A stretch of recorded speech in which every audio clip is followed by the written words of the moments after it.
ലോകത്തെ ഏറ്റവും വലിയ ഇൻവെസ്റ്റർ ആണ് വാരൻ ബഫേ. ഒരു വർഷത്തിൽ ഏറിപ്പോയാൽ ഒരു ഇൻവെസ്റ്റ്മെന്റ് ആണ് പുള്ളി ചെയ്യുന്നത്. ലക്ഷക്കണക്കിന് ഓപ്പർച്യൂണിറ്റീസ് മുന്നിൽ വന്നാലും his answer is no no no no.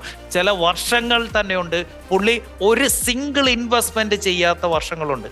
കാരണം he's waiting for that perfect one. അതുകൊണ്ടാണ് അദ്ദേഹം പറഞ്ഞത്, I have a rule in investment, don't lose your money. അയാളുടെ ഏറ്റവും വലിയ വിജയം എന്താ? അയാൾ ഉണ്ടാക്കിയ പൈസയൊന്നും അയാൾ കളഞ്ഞിട്ടില്ല. ലോകത്തെ സമ്പന്ന രാജ്യങ്ങൾ വരെ റെഡിയാണ് വാരൻ ബഫേയുടെ കയ്യിൽ പൈസ കൊണ്ട് കൊടുക്കാൻ. നമുക്കൊന്നിച്ച് ഇൻവെസ്റ്റ് ചെയ്യാമെന്ന് പറയാം. Warren Buffett is not investing his money. അദ്ദേഹം ഒരൊറ്റ കാര്യമേ ചെയ്യുന്നുള്ളൂ, അയാളുടെ കയ്യിൽ കിട്ടുന്ന ഉണ്ട വേസ്റ്റ് ആക്കത്തില്ല. ആ ഉറപ്പുണ്ടെങ്കിൽ ആരാണ് ഫണ്ട് കൊണ്ട് പാർക്ക് ചെയ്യാത്തത്? അവിടെ ഇൻവെസ്റ്റ്മെന്റ് അല്ല, പാർക്കിംഗ് ഓഫ് ഫണ്ടാണ് നടക്കുന്നത്. Don't think that you have too many bullets. Don't think that.